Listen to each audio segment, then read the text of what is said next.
now we're going to go back to theory of communication. And after you've learned some elementary linguistics,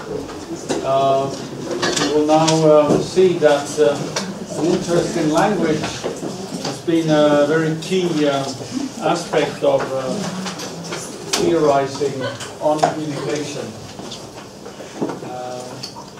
We'll start where we stopped last time, which was around the 1940s.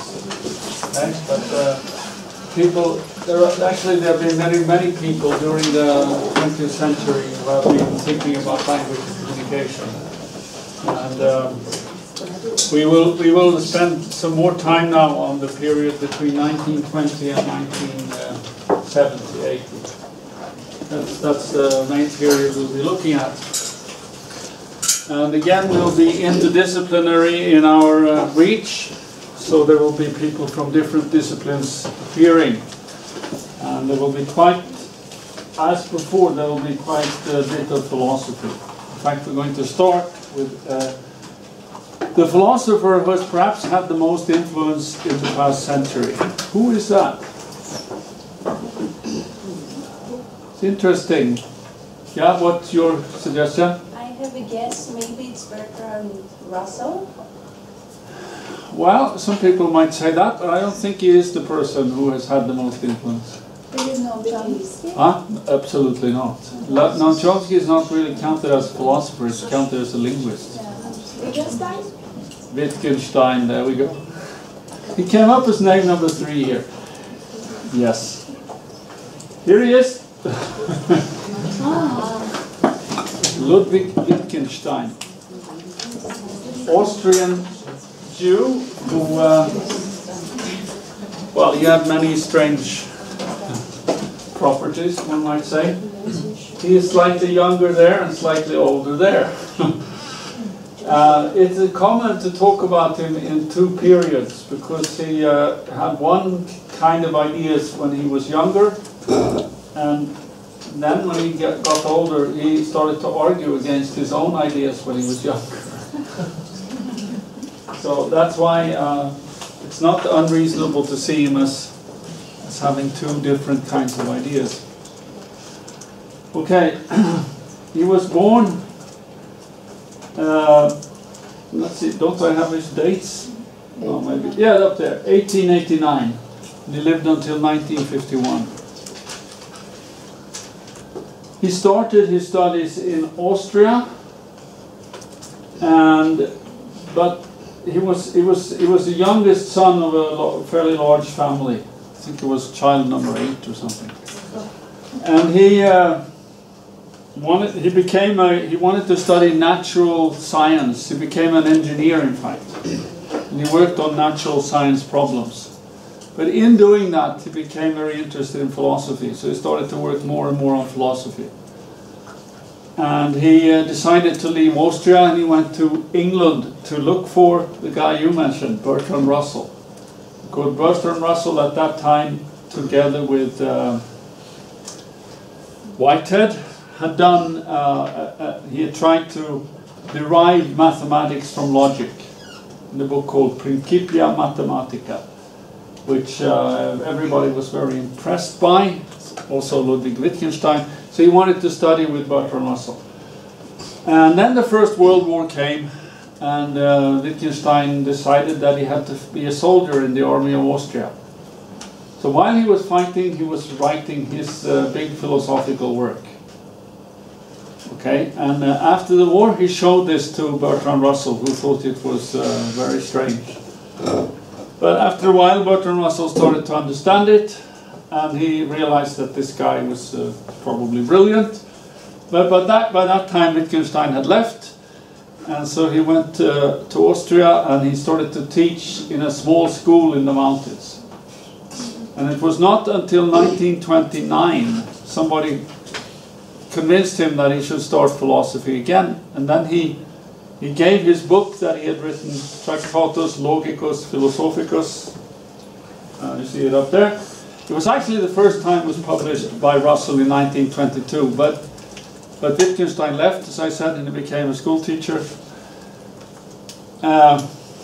But in 1929, he agreed to have it examined for a doctoral degree at the University of Cambridge. So it became a PhD on this book. And then he was very quickly employed, and he was professor of philosophy. Okay, in Cambridge.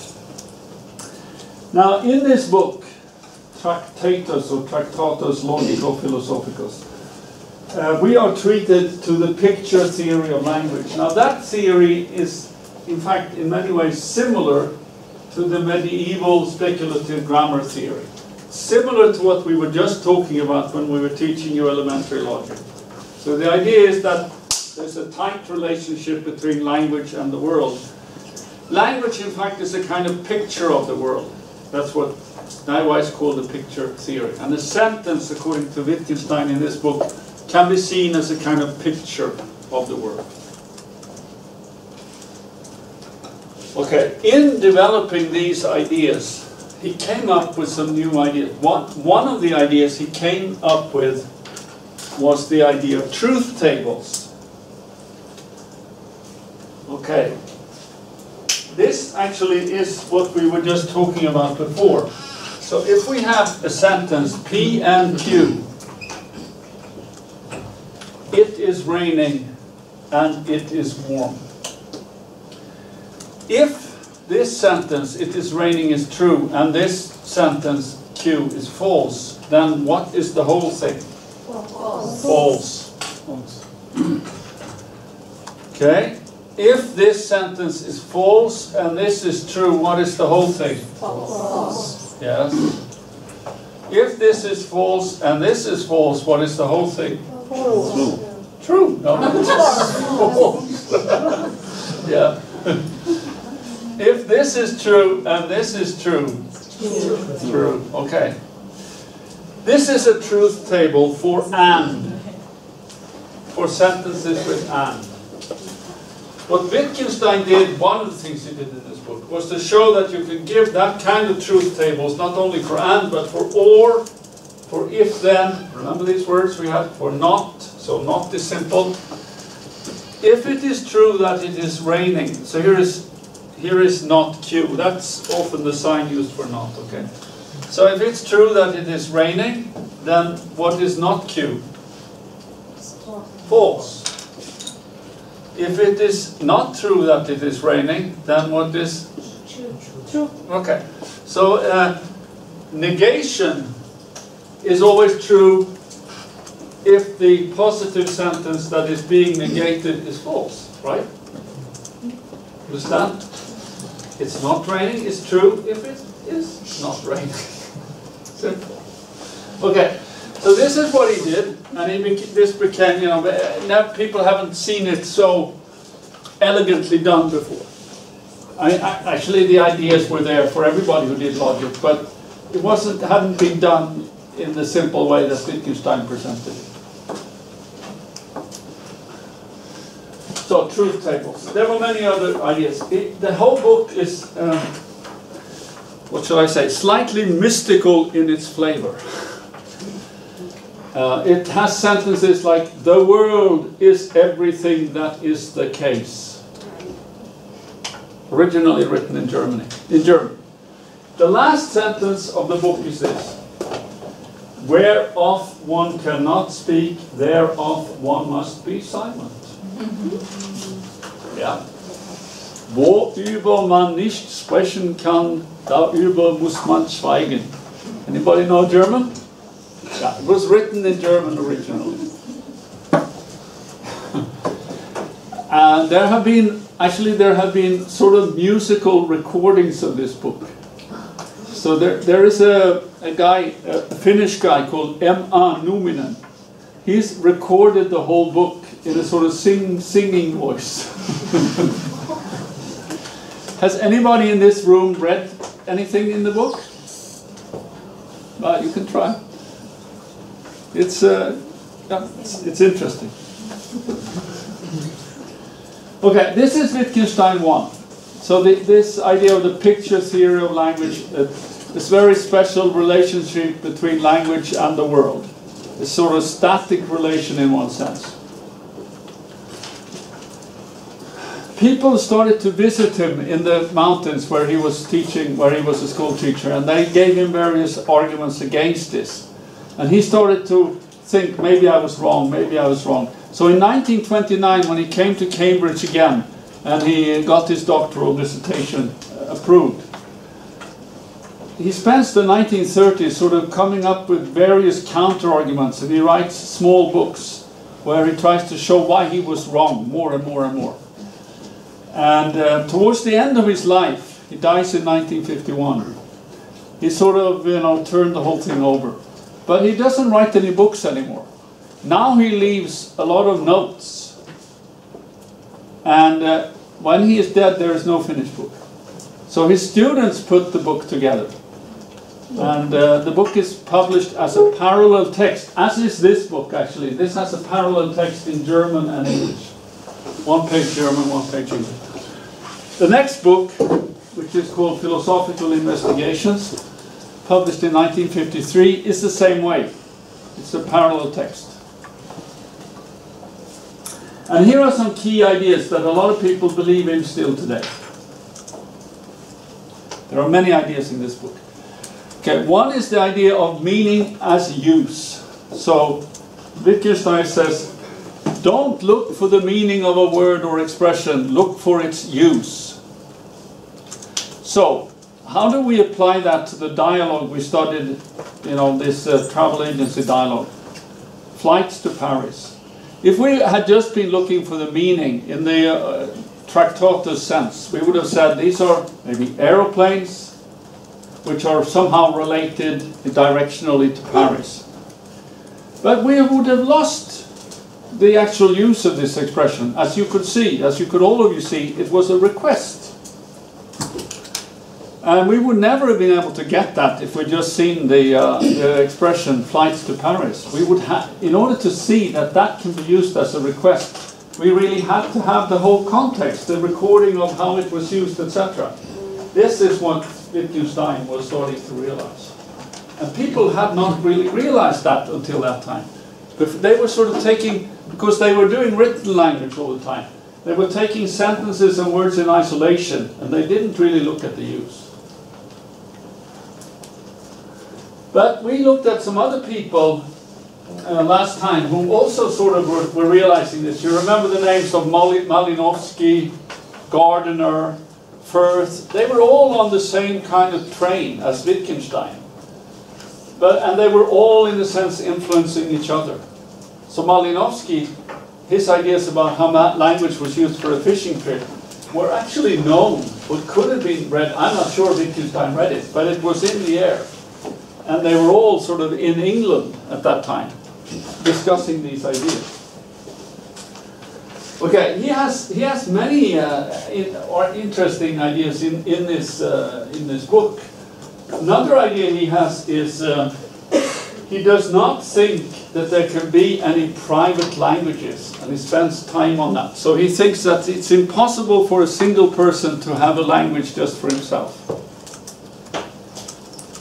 And some people have argued against this, and some people have argued for it. To a large extent, whether you accept this or not, it depends on how you define language. So if you say that language is an instrument for sharing of understanding, you already built it into the definition, right? Sharing means that there has to be more than one person. Otherwise there's nothing to share. Again, you have to have at least two people sharing. So, and many people have that notion of language, that it has to be used by more than one person. And a lot of Wittgenstein's arguments actually show us that language is used by more than one person. So of course there can be no private language. Other people have an idea that language does not really have to involve sharing. It's enough that you have a set of marks which can make you remember things. Now, that of course could be used by just one person. But maybe Wittgenstein and people who go along with Wittgenstein will say it's not a language, it's just a system of memory activating marks. That's not the same thing as a language. Okay, but this is the way the arguments have gone. Another notion he has is language games. So, since he was interested in investigating the use of language, he noticed that language can be used in specific ways in specific circumstances. So you could go into a shop and you have the language of shopping. You could go into a court of law. You have the language of the court of law. And in his book, Investigations, he tries to demonstrate a very simple language game. It's a language game which is about building a house. And he's trying to show how language was... It's a sort of parallel to Malinovsky's way of using... But Malinovsky was basing his stuff on the analysis of an actual fishing trip. Wittgenstein makes a thought experiment where he tries to show how you use language in order to build a house. And he calls this use of language with a particular purpose, etc., a language game. Okay? Language game. This has been a very important notion for many people, including myself. We'll come to that. Another notion that Wittgenstein comes up with is the notion of family concepts. So he takes, I guess it's the German word Spiel, which means game in English. One of the meanings means game. Okay, so Kindern kann spielen. Children can not. What do? They play. So here we notice that when you translate to English, you have both game and play. And if you look at the English word game, you know, you can see there are many. The word game is sometimes used in politics.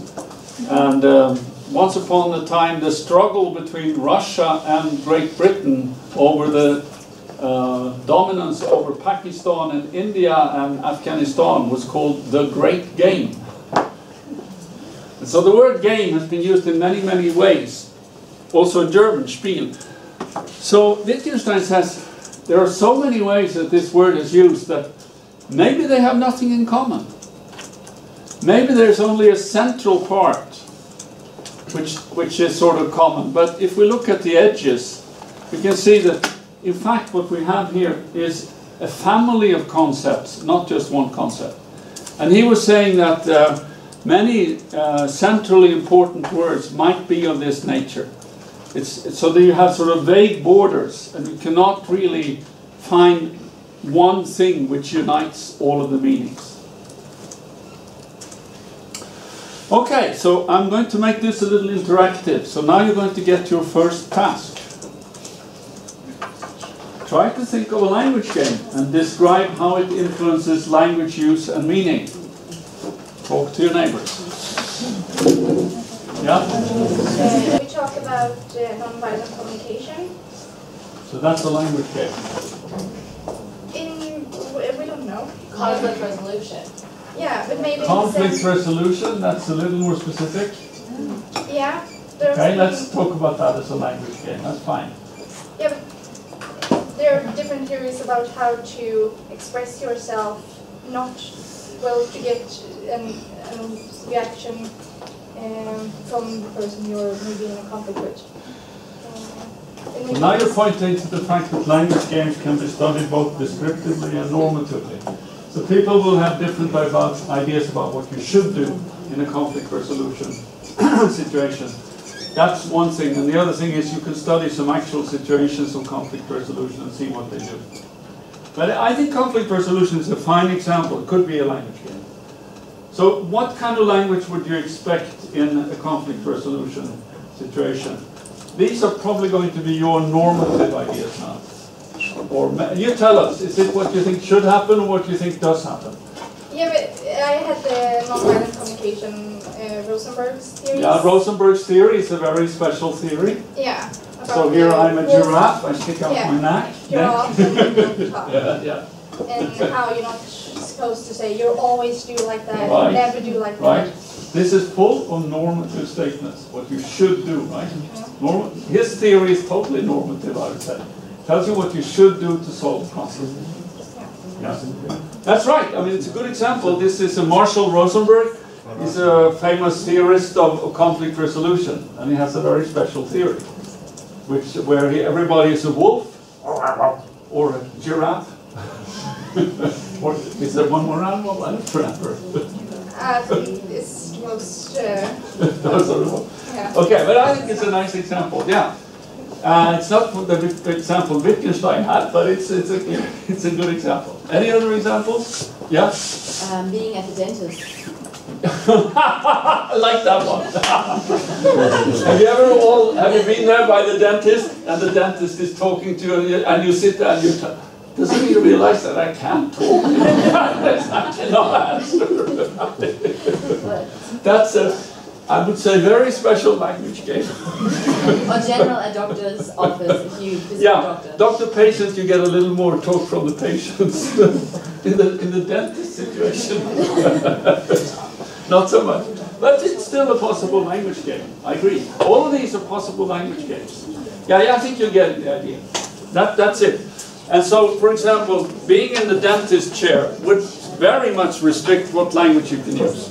That's a very clear example. I mean, you can almost say nothing. Maybe you can say, or you can, you would probably do a lot more head, shaking your head, nodding, things like that. Yeah. Okay, we'll come back to this because it's been a very important notion. But we're doing just now, I'm just showing you some of the theoretical background. Now we're going to go to another two people. And these are John Langshaw Austin and John Searle. This guy still lives. He gave a talk here last year. This guy is dead.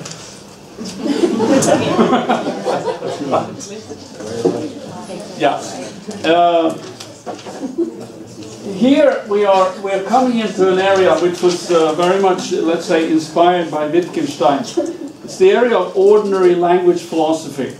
And it meant a lot of people in England at that time thought that if we spend time analyzing ordinary language carefully, we'll gain some deeper insights into how human society works. And this is one of the people, John Austin.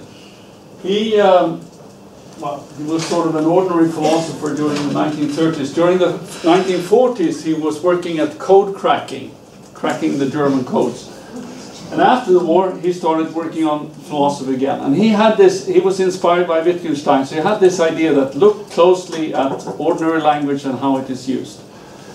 And when he was doing this, he noticed a few things that people perhaps hadn't noticed so much before. One thing that he came up with. So also you note that this is in harmony with Wittgenstein's idea. Look at language use. Don't look at the word, the meaning, look at the use. So he comes to something he calls performatives. And this is, okay, so if you go to a wedding in a church, and there's a bride and a bridegroom, and we presuppose now a Christian wedding ceremony. Could be something similar in Muslim or Buddhist, I don't know. But let's take a Christian ceremony here. And we have a bride and a bridegroom, and we have a priest. And the priest says, do you want to take this person as your husband? Do you want to take this as your wife? And then at some point he will say, I pronounce you as husband and wife. Okay, so when he says that, they are actually married. And this is what Austin called a performative. When you make an utterance, and that utterance changes the world, is a fact in itself. So utterances that directly change the world, like this, create a new social fact, a marriage.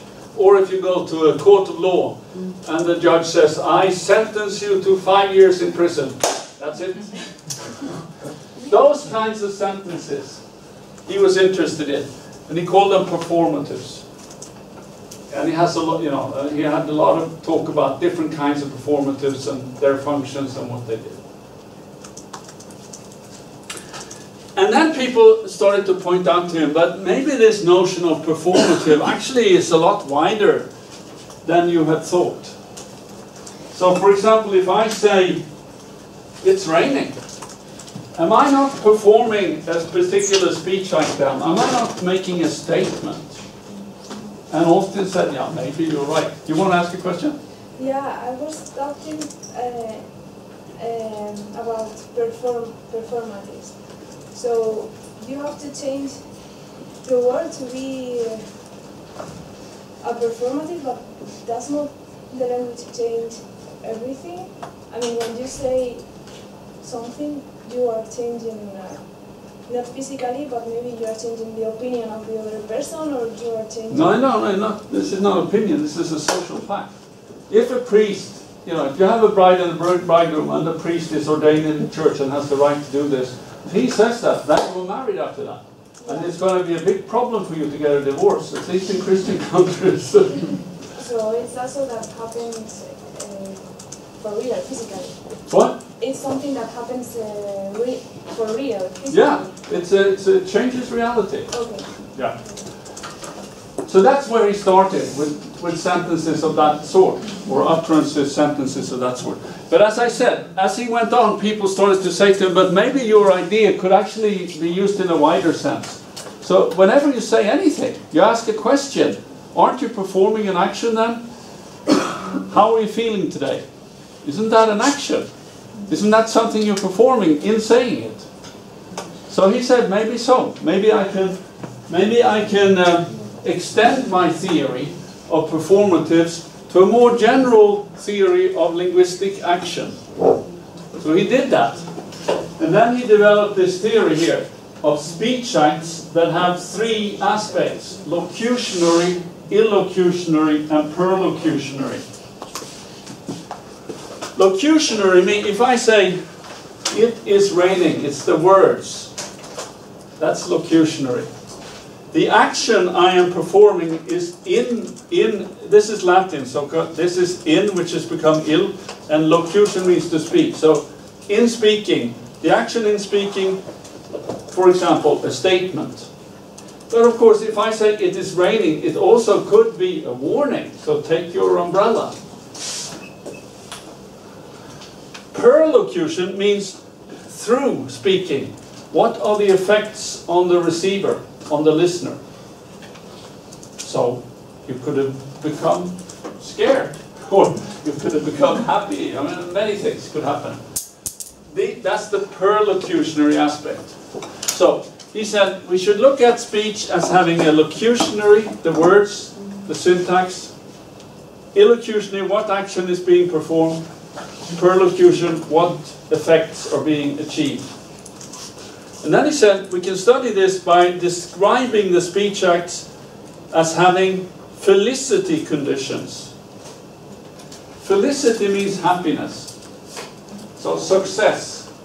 When is a wedding successful? Well, if it's a real priest, if it's a real bride and a real bridegroom. I mean, sometimes we have a false priest. If the guy hasn't really been ordained as a priest and still performs this message, people could say it's not a real wedding, you're not married, that guy wasn't a real priest. So you can complain. There are certain conditions on when things are successful and when they are not. And Austin said, okay, let's try to show what those conditions are. And then he tried to do that also not just for the performatives in a narrow sense, but for other speech acts also. When is a statement felicitous? When is it successful? When is it not? He, like Wittgenstein, died before he was able to publish this. And in 1962, his students published notes from his lectures. So that's how to do things with words. One of his students very much liked this theory and used it as the basis of his own work and published it in a, let's say, much clearer and better way than Austin had done, under the title Speech Acts. And that's this guy, John Searle. So I wrote, he packaged the theory in a nicer way and defined speech acts So he switches a lot, well, sometimes he uses felicity conditions, but instead he started to use appropriateness conditions. It means almost the same thing. So felicity means conditions of success. Appropriate, when is that action appropriate? It's not completely the same thing, but very close. Okay, so, and he, as I said, he's still active. His contribution last year was to explain what money is. That's what he gave a talk on here. He's actually a very good speaker. Although he is now, how old is he? 1932. He's, who's good at mathematics? 82. 82, yeah. And he gave the talk without notes. Good? Yeah. Okay, so here we see the speech act then. It is raining. Locutionary aspect, the meaning of the words and the grammar putting it together. It is raining. Okay, so this is subject, then you have the copula, and then you have the main verb. Subject, predicate. Illocutionary, the action that you're performing in saying it is raining. Now, Austin claimed that the action should be conventional. There's been a lot of discussion about that later, but people say that maybe Austin was wrong about the action having to be conventional. It is raining is by convention a statement, but it is not by convention really a warning, although it can be a warning in a specific situation. So that's the problem. Perlocutionary, the listener's uptake, so how the listener receives the utterance, and effect on the listener. So locutionary, illocutionary, and perlocutionary. This has been used a lot. Anybody here seen these words before? Some of you have. It's also been criticized a lot, I must say. It's not as widely and universally accepted as Wittgenstein's notion of language game, for example. But it has been, I would say, very successful. So, now, here's a little task for you. Try to describe a speech act with felicity conditions, success conditions, and appropriate conditions. You don't have to differentiate those. It's enough with one kind of condition. Just take any speech act and say what conditions must be met for it to be successful. Okay, so the study of speech acts is a central part of what's normally thought of as pragmatics, as is the study of language games and so on. All of these things are central parts of pragmatics. And that's where linguistics totally overlaps with communication studies. So in pragmatics, this is the kind of stuff where there's a complete overlap, I would say, between linguistics and communication studies. But let's hear some examples of speech acts. None? Yeah? In Ukraine, the law is not legal or is not enforced unless it's published in a government newspaper. Right. So even though it's passed in the government and everybody, voted for it, it's not. You don't take responsibility, and you're not complying with it unless it's published in the government newspaper. Right. What is the speech act that you're analyzing? Like written, maybe. What is the speech act? Publication of law. Yeah. Yeah. Or actually making of a law. Yeah. It's not real. I'm not sure it's a speech act. It's hard to say. It's on the border. Maybe decreeing a law. Maybe we could have it as a speech act. And you're saying part of the felicity conditions of that is that it is made public in a newspaper. Yeah, it's basically when it's on the paper, then it's okay. a law. So let's say that they wanted to have a new law in the Ukraine saying it's forbidden to smoke in restaurants. This has been a law in many countries nowadays. So I am the ruler of Ukraine, and I am, let's say, a speaker of the parliament. Right. Okay, and I say, okay, from tomorrow on it's forbidden to smoke in restaurants in the Ukraine. Now he's saying, that's a kind of speech, I'm decreeing a law, okay? That's a speech act. decreeing of a law. Now he's saying that can only be it's only successful if it's published at the same time in a what kind of newspaper? Government newspaper. Government newspaper. So not a private newspaper. Yeah, it's government. Okay. So that so that's an example of a kind of speech, even a kind of performative in this case, I would say, and a felicity condition for it. Yes. There could be other conditions as well, but that's definitely one. That's the condition. Yeah. Any other? Yeah. For example, when the queen does the thing with the when she dubs someone, or is that called when she? When it christens a ship. Yeah, like make them a sir or something like. Knight somebody. Knight someone. Yeah. So you have to kneel, and the queen. I don't know. In the old days, they used the sword. They touch with the tip of the sword on the shoulder, and I say, from now on, you or whatever, sir. What is your name? Artem. Artem. Yeah. Sir Artem. So, again, it's a classical performative. What could go wrong? We have to think of the felicity conditions. What could go wrong? Well, that if the person being knighted would knight the queen, then that would be wrong. If the person had not deserved it, if some imposter had come in, yes. Yeah, the queen was not real. Yeah, queen was not real. Yeah, many things like that. Okay, sometimes the exact wording is important. You're not allowed to deviate at all from the phrase. And so, sometimes things can go wrong because you're not using the exact words you're supposed, especially in religious circumstances sometimes. You have to use the exact words. Yeah?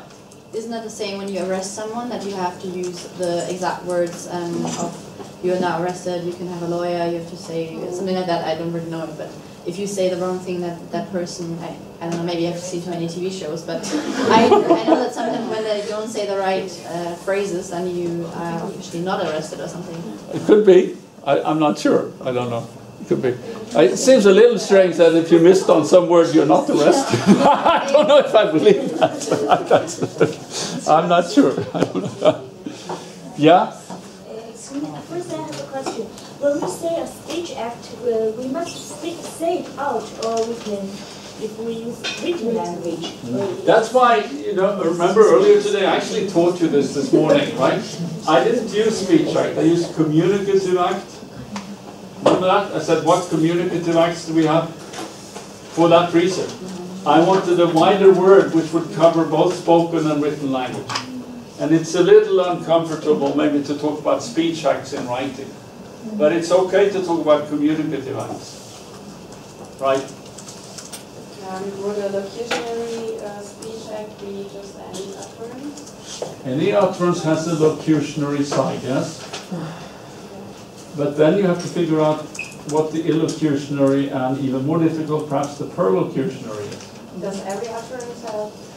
Well, every utterance is supposed to have all three, yes. So if you say just the wall is white? Yes? Now you do the analysis yourself. The wall is white.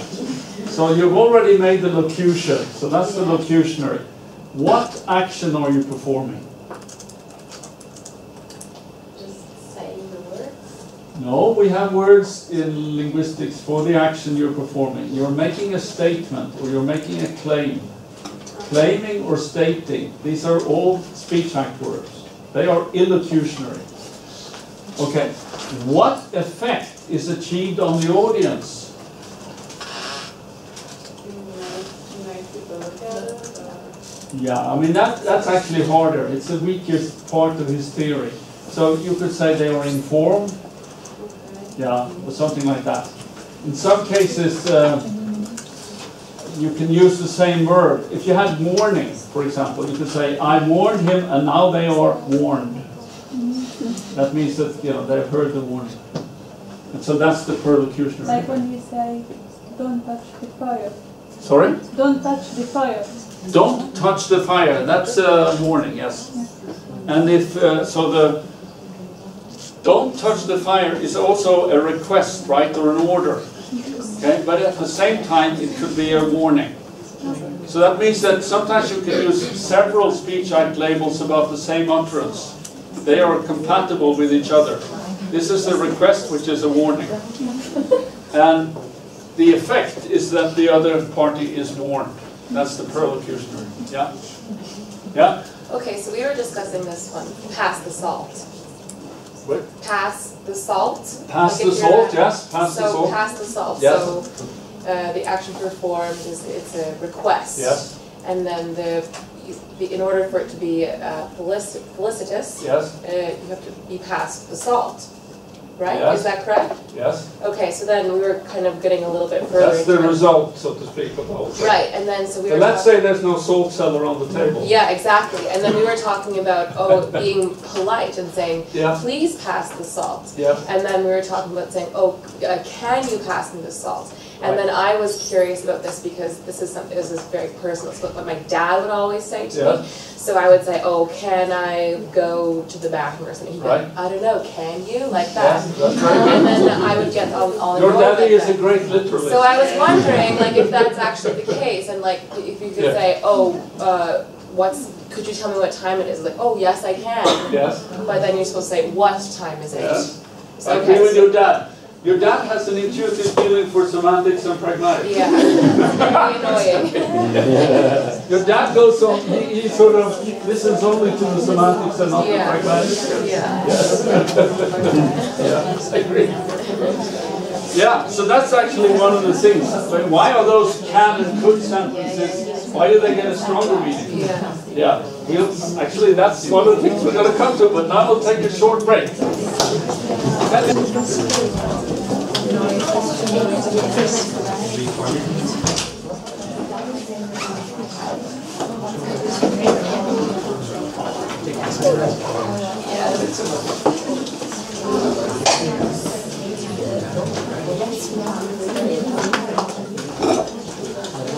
Okay. We are still in the same period, basically, as Austin and Searle. So I don't know if you noticed, but John Austin, the guy who invented the performatives and the speech acts and so on, he was born in 1911. This guy is born in 1913. He dies 20 years later than Austin, or 18 years later or something. Okay. He is famous for several things, or where I will mention two of them. The first thing is that he made a kind of rediscovery of some things we talked about last time, namely semiotics, and he wanted to make a distinction between natural meaning and non-natural meaning. So, generally language has non-natural meaning. The word table, what it means, is there by social convention, not by something natural. But if we take a picture, that carries its meaning by virtue of similarity. Remember purse now? The first thing was called symbol, the second thing is called icon. And if we look at, I don't know, a person who is blushing, that blushing could be because of they have a fever, or they are tired, or they are shy, or something like that.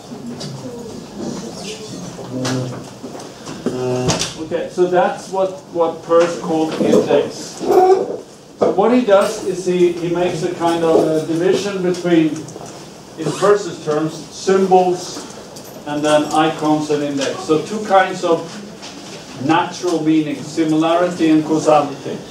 While when the meaning rests on arbitrary convention, symbols, then he calls it non-natural. And he gives this a slightly different analysis than Peirce did, but basically I would say that in this respect it's not so original, and it's similar to what Peirce was doing. But the next thing is a little more original, and that's perhaps why he's most famous. He came up with something that he called conversational maxims. And these are conditions of rational communication. There was a German philosopher, maybe the most famous philosopher of the 1800s. If Wittgenstein is the most famous philosopher of the 1900s, then Immanuel Kant is probably the most famous philosopher of the 1800s. Yeah, some people would say Hegel, but I think maybe Kant is even more. Okay, Kant wrote a book which was called A Critique of Pure Reason, which means he was trying to find the conditions for pure reason. What are the preconditions of pure reasoning? Grice was very much influenced and inspired by Kant's work there. He wanted to find, in the same way, the preconditions of rational communication. So, he came up with 4 conversational maxims that sort of give you preconditions of rational communication. And these are Kant's words. Kant used these 4 words, quality, quantity, relation, manner, for his so-called categories of understanding. And he uses the same words. Okay, so here they are. Quantity. When you are communicating with other people, don't say too much and don't say too little. Sounds, you know, when you hear this the first time, you think, yeah, why not? It sounds reasonable. Okay, quality, tell the truth. Manner, be orderly. Relation, be relevant. Okay, then he explains a little more what these words mean, of course. So it's not just this, I mean, he explains it in more detail. Okay, so with this, he can actually now do something which is not so easy to do. He can try to explain how implicit meaning is generated. And he calls this implicit meaning implicature. Okay, so let's take, maybe the easiest one is to take is this one.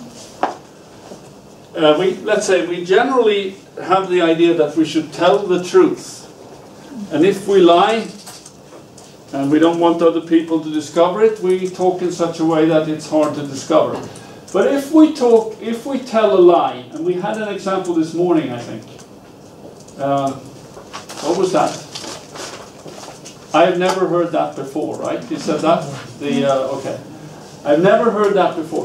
So if you make a statement like that, which in an obvious way is untrue, or at least you think yourself that it's obvious, and let's hope the listener also thinks so, then you're breaking this maxim, right?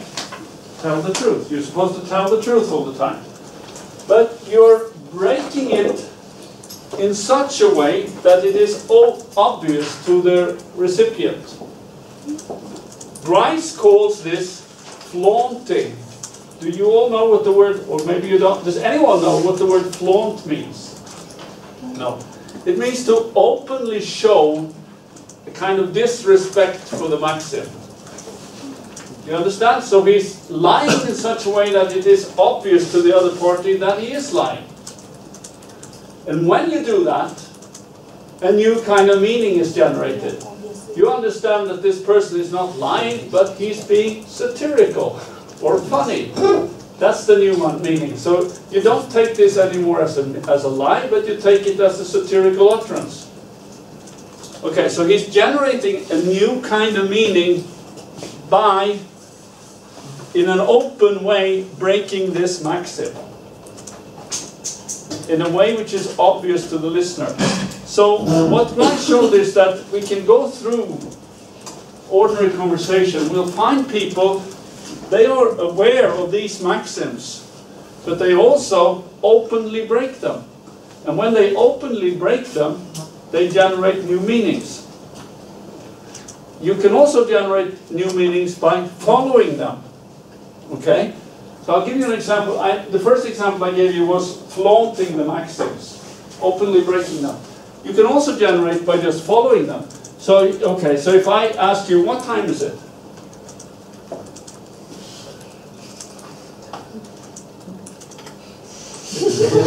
What? 16:20. 16:20.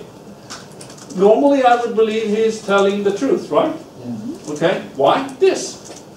So normally I would believe him. So that's following the maxims. Okay? So Or let's say I drive into a car and I don't have any more gasoline, petrol. And I ask somebody, where can I find a gas station? And the person says, there's one kilometer up the street. And then I see a station just a little, across the street. And I'm wondering, why is he saying 1 kilometer, when there's one across the street? What do you think? Maybe he doesn't know about it. Yeah, he knows about it. They're both looking at it, maybe. Why? I mean, here's again a case where you're sort of, why would you do that? He owns it. He owns which one? What's 1 kilometer up the street? Yes, that's one possibility. That's true. Any other possibilities? Let's say it's late at night, and the one we're looking at is dark.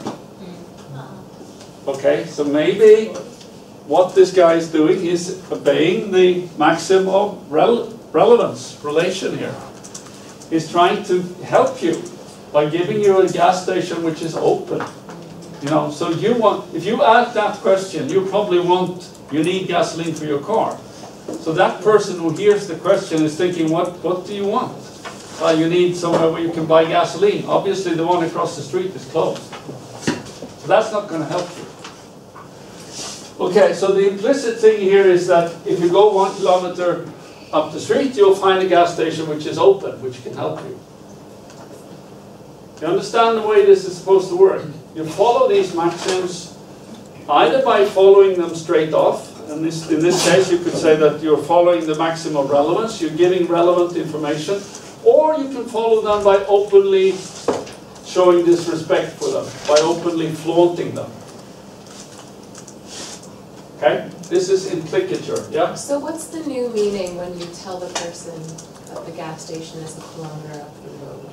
That you will be able to buy gas there. That is open. Rather than... there is a gas station across the road. You could have said across the road. Okay. Which would have been it's your father's examples again. Take your own examples, those are good. Can you pass me the salt? Can you pass me the salt? Do you have the ability to pass me the salt? Answer, yes. Do nothing. Right? Yeah. Right. So, why, what more do you want out of this action? Why is that person saying that? Relevance here. Relevance?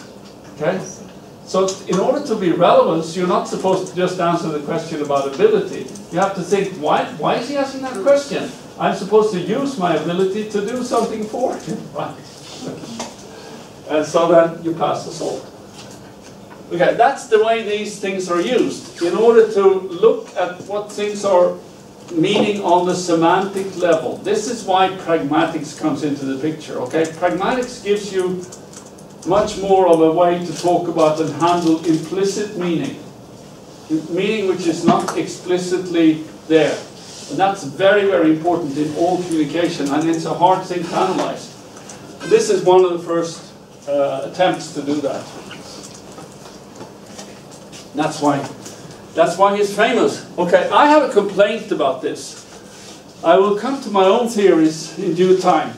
But when I wrote my doctoral thesis, notice the year of publication in 1975, okay? My doctoral thesis is from 1976. I had seen this. Okay. I have a criticism of these maxims, so I'm not going to give it to you now.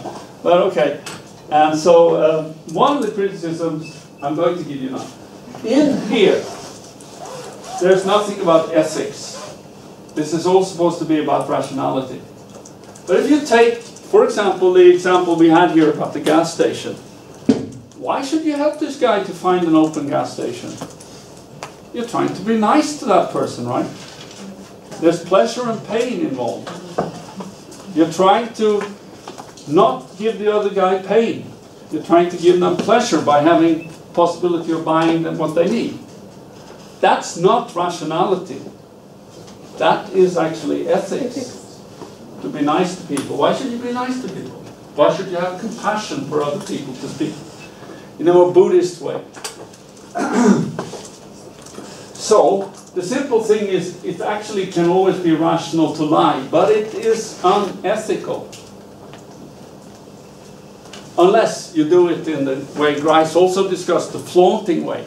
I mean, there it's supposed to be obvious to everyone, so it's not really unethical. But if you do it in the hidden way, it's unethical. And, well, that's one of the problems with this account. He has nothing really to say about ethics. And you would perhaps expect that in a theory of this kind. Because you can, by ethics, also generate implicature.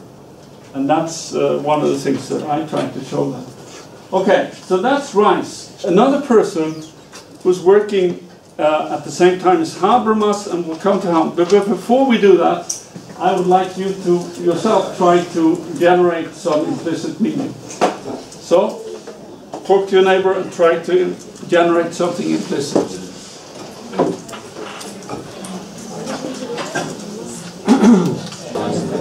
So, do we have any examples? Do you have one?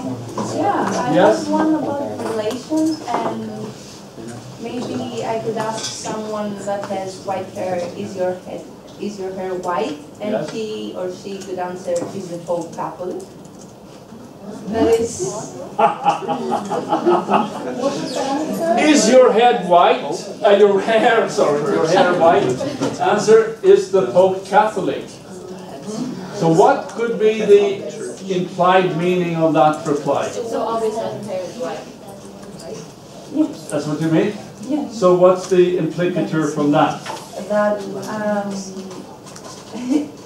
the answer I'm giving is the Pope Catholic. Yeah. It's irrelevant, but it implies that the question is obviously answered. Yes. And in that way I can answer in a very irrelevant way. Yes. It's still obvious what I use. So it means that the other person is asking a useless question or something like that. Yes? Yes, I agree. That's the kind. So this is openly, you're flaunting the maximum relevance here, or relation, right? You're showing openly that you're not being relevant, but you're doing that for a purpose, which is supposed to be relevant, namely that you're telling the other person that's a stupid question or something like that. Yes. Yes. Maybe someone says, "What did you do yesterday?" and you answer, "Nothing special." But obviously too little to satisfy the person, but you're signaling that you don't want to talk to someone. Yes. So what relation are you breaking there? Like the quantity that Yes. you're supposed to You're tell openly what you did. saying too little. Yeah, so to tell the other person that you don't want to talk. Or you don't That's right. want to Yes, talk. that's exactly the way to use it. So you're openly saying too little, and you're hoping the other person will realize that you have a reason for saying too little, and you're hoping the other person will then think maybe the reason is that she wants to keep it private or something like that. So if it's a polite person, they will not continue their questioning. But of course you might have an impolite person who doesn't respect your implicit request for them to stop, because that's what it is. You see the way it goes, right? Any other example? I think you're beginning to understand how it works. At least some of you I are, was right? wondering if Yeah. you have an example of manner. Well, you Flaunting come up with manner. it. No, but I don't know if I quite understand it. I believe we talked about it. Speaking differently in different environments. Is that, Yeah. but then to Let's say you're- flaunt that, I don't quite. Can you be too orderly or very little orderly, and somehow by doing that generate an extra meaning? If you're openly chaotic, Yeah. and you're doing that in order to show the other person something. That. Yeah? Could be like we had, but the restaurant staff ask you, "Did you like the food?" and you barely touched it. Right. It was really good. That's more, I think, quantity. But if you didn't like it, you never. I don't think it's manner. It's more quantity. You're saying very little where it's obvious that you could have said more. Yeah. So there you're saying too little, and then we wonder why is she saying so little? Well, it's a polite way of saying I don't like it. Yeah. would an example be for manner? I'm not sure, maybe it's also quality, but I think it's more quality. If you say to someone, how do you think my baby looks, and then you answer, oh, it's ugly, then you're not being orderly, so you obviously, but you also tell the truth, so I'm not sure.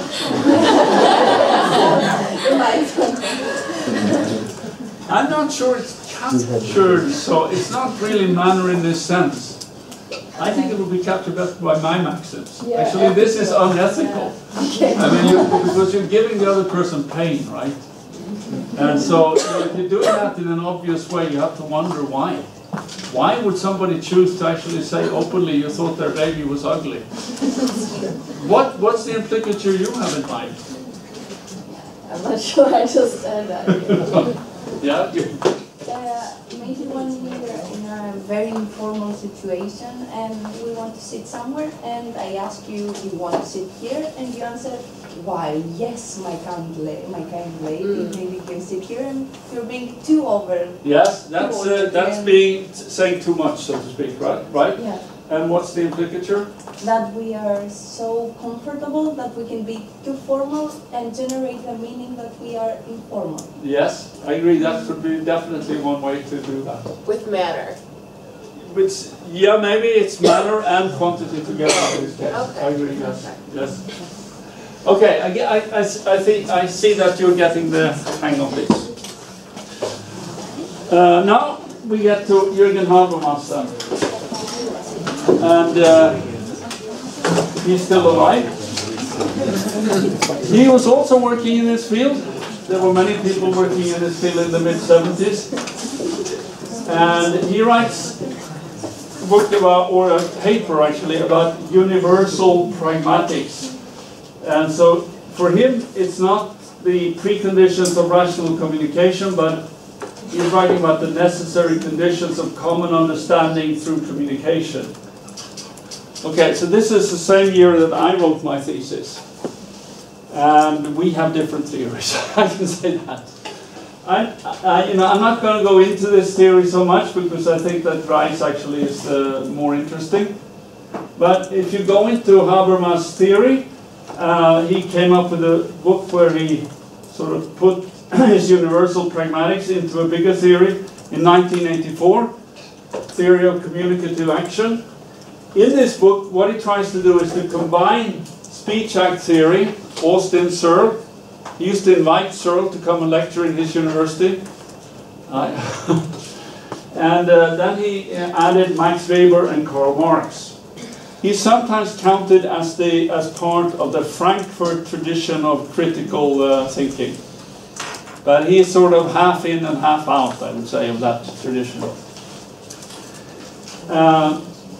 Okay.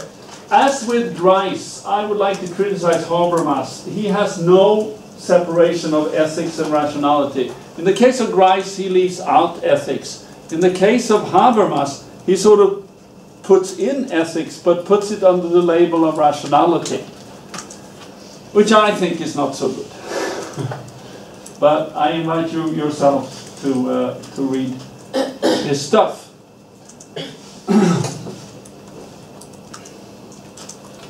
Here are the critical traditions. There are many, actually.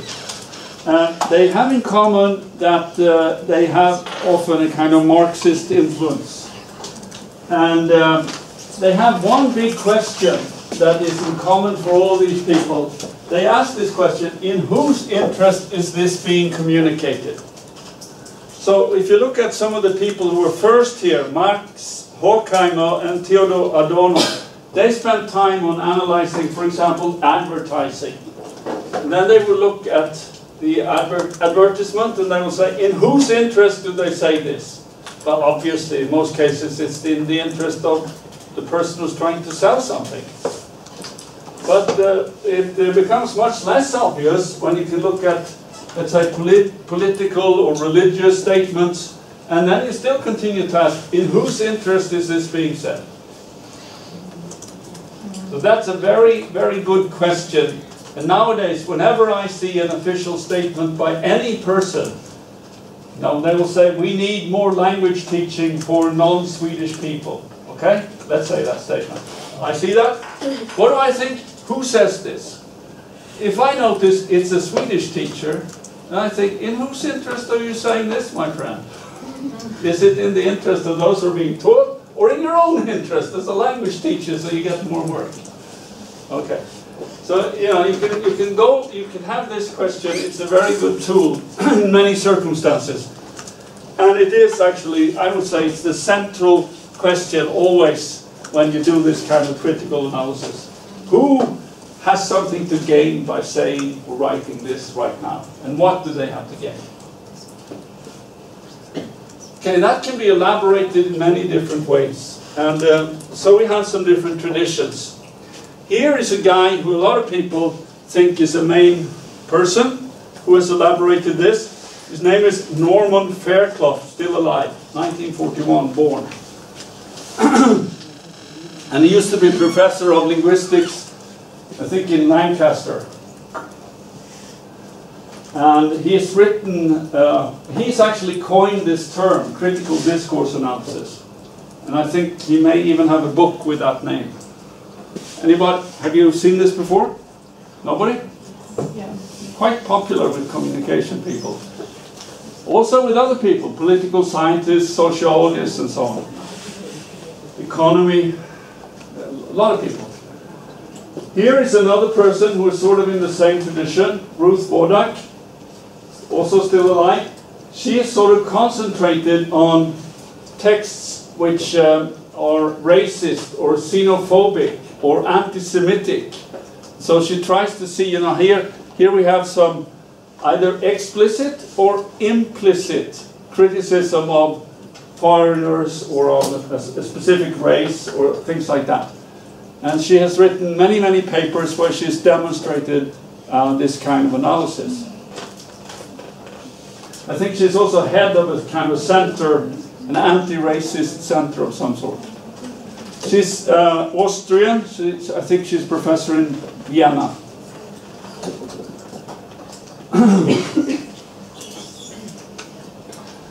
And here is a guy who is often also seen as part of this critical tradition, Michel Foucault. He is slightly older than the people we just talked about. He is dead now, 1926 to 1984. He called himself a historian of systems of thought. Historian of systems of thought. And he coined the phrase archaeology of knowledge. So he wanted to go through old texts and see what the prevalent pattern of thinking was at a particular historical period. And he used some other terms here, yeah. He said that a discourse is an archive of historical statements exhibiting one or more epistemes. So this term, episteme, was his term for a very common pattern of thinking at a certain period in history. And he wanted to try to find those characteristic patterns of thinking in different times of history. Now, he concentrated his interest on some things that, when he was writing, had not really been researched in this way. So, here are three things that he did. A history of madness. Okay, what does that mean? Well, it means the history of how people have been classified as mad. And he also, to some extent, in this history of madness, he goes into how they were treated, what life was, you know, what life they had in various insane asylums or whatever it was, right? And so this was, nobody had really done this before, looking at the historical development of classifying people as crazy. So it's a new way of thinking. Then he did the same thing, and you can sort of see that there's a connection. He did the same for the history of prisons. So you can see insane asylums or a kind of prison.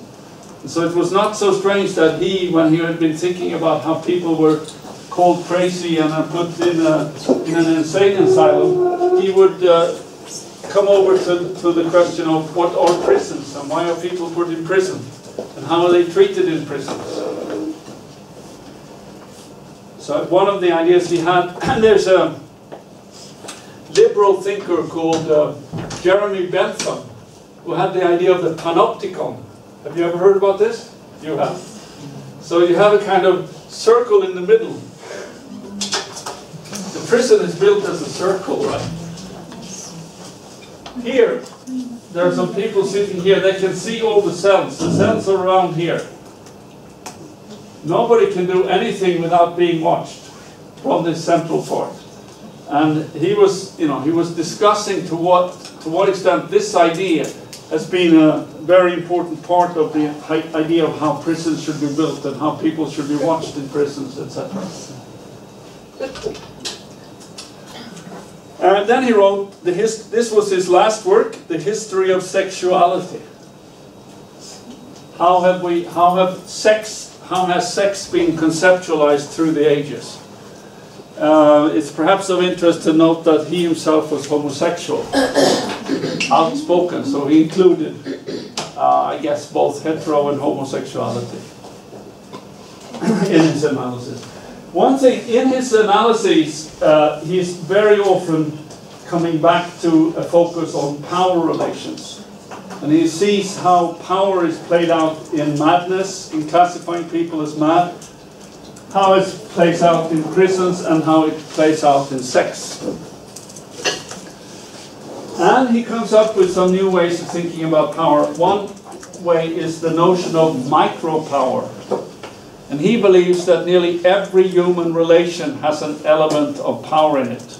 So even relations between husband and wife, friends, etc., there can be some small elements of a power relation. Okay, he's an interesting thinker, and he is also, I think, rightly, a lot of people have read his stuff and been influenced by his ideas.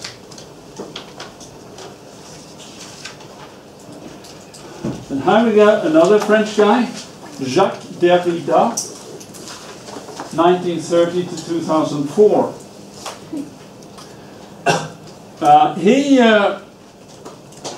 tried to come up with an alternative to so-called analytical philosophy. Now, one of the big things in analytical philosophy is to analyze concepts. We saw before how Wittgenstein did this idea of family concepts, and he had the notion of language game, etc. Derrida did not like the idea of analysis, so he invented a new word. He called it deconstruction. So when he does analysis of different concepts, he doesn't analyze them, he deconstructs them. And I'm not sure that the difference is so great, but if you are a follower of Derrida, you think that there's a big difference. Okay, he is very much, like many of the philosophers we've talked about, he's very much taken in with the idea of language. For him, there's no truth or self outside of language, since language is always present to structure our thought and experience of the world. That's what he thinks, that's not what I think. Okay. I think actually we can think without language sometimes. As I told you this morning, I think we think with language sometimes and without language sometimes.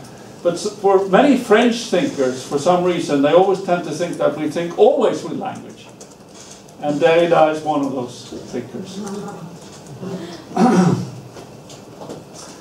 Okay, he's had some followers around the world, and one of them is of particular interest for us.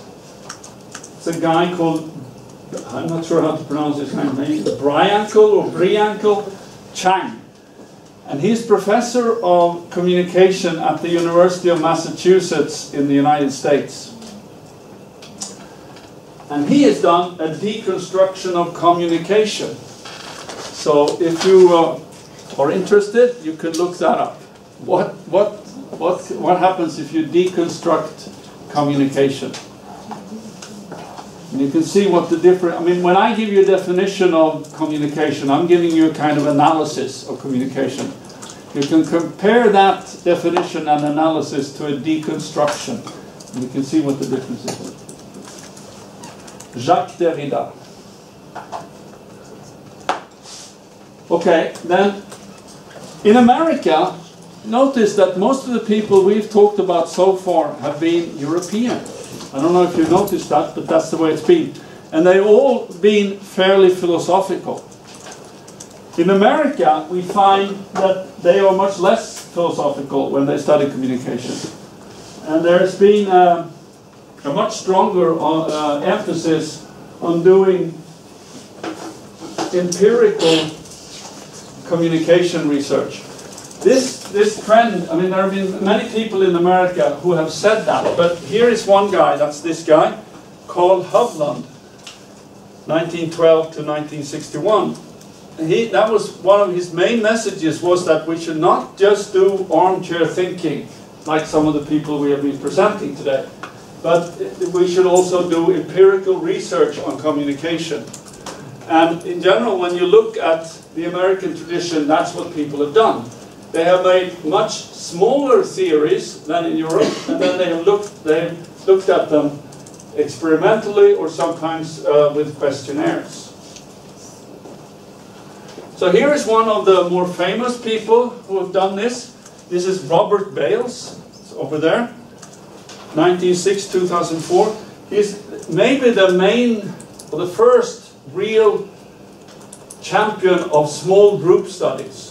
What happens in small groups? When you have a group of 5 or 6 people who are trying to do something together, how do they communicate? What happens? What kind of communicative actions do they take? How do they select leaders? You know, we discussed this, I think, the other day, right? Leadership. Many questions of this type. His way of classifying what happens in a small group when they communicate is still very much used. So his scheme or schemes, they were made in the 1940s. So it's a long time ago, 60, 70 years ago. But they're still very much used. One of the things that you had a discussion of in the United States was whether you should take individual communication, the communication of an individual with the group as your starting point, or whether you should take the social group itself as your starting point. Okay, so here, I should say maybe this guy is a psychologist. This guy is a sociologist or social psychology, but I think he came from sociologist. This guy is a psychologist. And so, you know, if you come from psychology, you tend to think that the individual is more important than the group. But if you come from sociology, you tend to think that the group is more important than the individual. And you can clearly see that in the orientation of some of these people. So, Floyd Allport is a psychologist, and he stresses that your starting point should be how the individual communicates with the group. And you should always look at individuals communicating with individuals. And the group shouldn't really be the unit you start with. But if we move to this next guy here, Marshall Scott Poole, who's still alive, he says, no, we should not do that. We should instead, like Bales, we should start with groups. And we should see how they develop, what happens within the group over time. So you have, let's say, a group of friends or any kind of group. Well, how do they communicate with each other? What happens over time, from the first times they meet to later on, etc. And he has ways of describing group communication development. Okay, so they have slightly two different kind of focus in these two traditions. But both have been strong in the United States.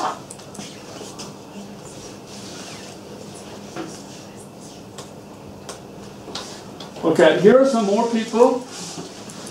Irvin Altman and Dalmas Taylor. As you can see, these theories are much smaller in scope, in a sense, than the European theories. So here we have a theory, social penetration theory. And, well, in this theory, they take as their point of departure when two people meet the first time. What happens when they get to know each other? Okay, and they use a metaphor here. They say that the personalities of these two people are like two onions. So, you know, you start, you get to the outmost layers, and as the communication grows, You peel the onion, and you get closer and closer to the inside. That's the idea. Okay, and then they do some small experiments where they try to show whether this is true or in what ways it can be true. Some of you have you started studying intercultural communication? No, you haven't. But you will notice when you get into intercultural communication that this particular theory has been picked up by a guy called Gert Hofstede. And he moved the onion idea from individual people to cultures. So he has the onion theory of culture instead. Okay. Another theory that you find in the United States is this theory by Charles Berger and Richard Calabrese, uncertainty reduction theory. Again, the point of departure is actually two people meeting. And so when you meet somebody for the first time, you feel uncertain.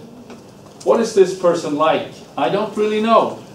So as you interact with that person, their ideas, you reduce your uncertainty. So how is communication used to reduce uncertainties between strangers engaging in their first conversation together?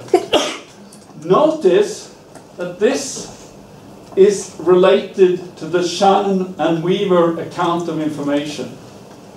Okay, because in their account, as you perhaps remember, we said that information reduced uncertainty. Information, it has a surprise value, so to speak. Gives you something new. So this was clearly, they related this clearly to the Shannon and Weaver account. And in American theories, you find many people who are trying to explicitly relate their theories to the Shannon and Weaver account. These are among those people. But you also notice that in both of these cases, they like to take the case of people meeting for the first time and see what happens when they communicate. But I've also studied that. I think it's interesting. It's perhaps a natural starting point. Okay? Here we have some more. This is the expectancy violations theory by Judy Burgum. She sees communication as exchange of information that is high in relational content, that means emotions, and can be used to violate the expectations of another person who will perceive the exchange either positively or negatively, depending on the liking between the two people. So that was a lot of text.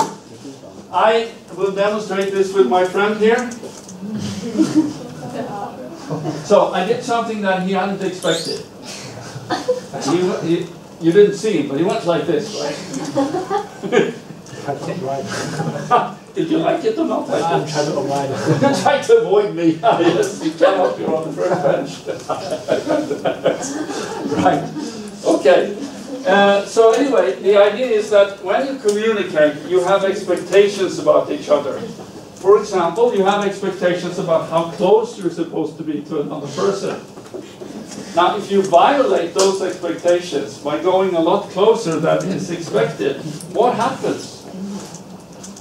How does it, depending on what he thinks about me, he will maybe strongly like or dislike this, right? Yeah, I don't know what he thinks about me. And therefore I don't know how you felt about it. But this is the theory in any case, right? You have expectations, and what happens when the expectations are violated? That's the idea.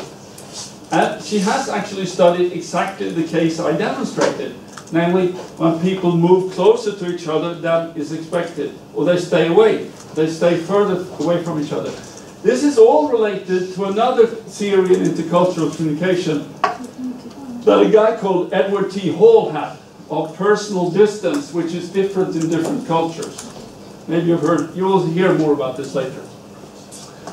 Okay, and the last one I'm going to mention is this guy, who is actually English but moved to America, Howard Giles. And he made a theory called accommodation theory. And he says, his basic idea is that people become more similar when they communicate with each other. That's the first idea. And that's often very true. Then somebody said to him, but Howard, what happens if they are enemies? And then he said, maybe they don't become more similar. So he said, under certain circumstances, they become more different from each other. So you have divergence. And sometimes people become too similar. Okay, they become more similar than is maybe comfortable for them. He called this over-accommodation. So he says there are three modes when two people communicate. They can become more similar. He calls that convergence. They're converging in their styles. And that's the majority case. That's what usually happens. Okay. Under some circumstances, you're enemies, or you need to somehow show a contrast to the other person. I'm not like you, I'm very different from you. Then you might have divergence. And in some cases, you're trying to be, you're trying to be like the other person.